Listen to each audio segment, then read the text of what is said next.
আজকে আমরা কৈলাসহর মণ্ডল সভাপতি এবং কৈলাসহর মণ্ডলের অফিস বেয়ারার যারা কর্মকর্তা যারা আছেন সবাই সহ আমরা আমাদের এসডিপিও অফিসে আমরা এসেছি। মাননীয় এসডিপিও সাহেবের কাছে আমরা মিলিত হয়েছি।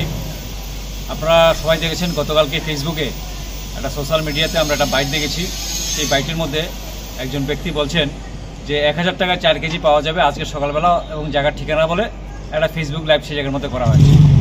এবং পরবর্তী সময় আমরা খোঁজখবর নিয়ে আমরা জানতে পারি যে আজকে সকালবেলা বাবুরবাজার থেকে কনকপুরের যে রাস্তা, বাবুরবাজার থেকে যে রাস্তাটা দক্ষিণ দিকে সুলতানপুর মফস্বর আলীর বাড়ি হয়ে কনকপুর পর্যন্ত এসেছে, সেই রাস্তার সেগুনবাগানটার পাশে ওইখানে অংশ 1000 টাকা 4 কেজি বিক্রি করা হচ্ছে এবং ওপেন সেই জায়গার মধ্যে সেটা বিক্রি করা হচ্ছে। এবং যিনি এই বক্তব্যটা রেখেছেন আমরা জানতে পেরেছি যে এখানে এলাকার মানুষ আমাদেরকে বলেছেন যে গত বছর দুর্গাপুজোর আগে এই যে বাবুরবাজারে আমাদের সর্বমঙ্গলা কালীবাড়িতে যে অ্যাটাক হয়েছে এবং আমাদের যে এই বাবুরবাজারে একটা মসজিদে আগুন লাগানো হয়েছে, এই কাণ্ডের সাথে সেই ব্যক্তিটা জড়িত, এটা এলাকার মানুষ আমাদেরকে বলছেন।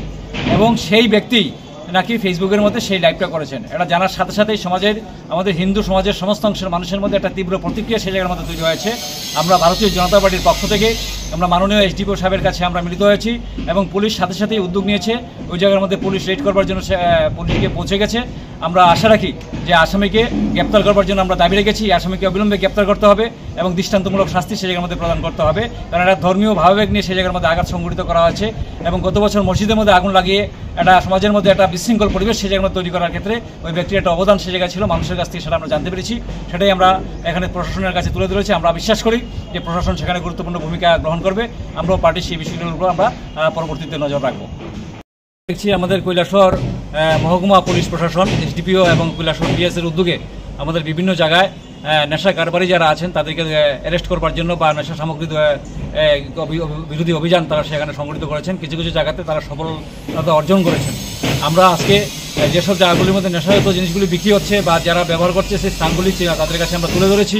আমরা বিশ্বাস করি যে মহকুমা পুলিশ প্রশাসন, জেলা পুলিশ প্রশাসন এবং কৈলাসহর পিএস এবং ইরানি পিএস যৌথভাবে এই নেশা কারবারিদেরকে গ্রেপ্তার করবে এবং দৃষ্টান্তমূলকভাবে তাদেরকে শাস্তি প্রদানের ব্যবস্থা সেই জায়গায় রাখবে। এটা ওনার সাথে আমরা আলোচনা করছি।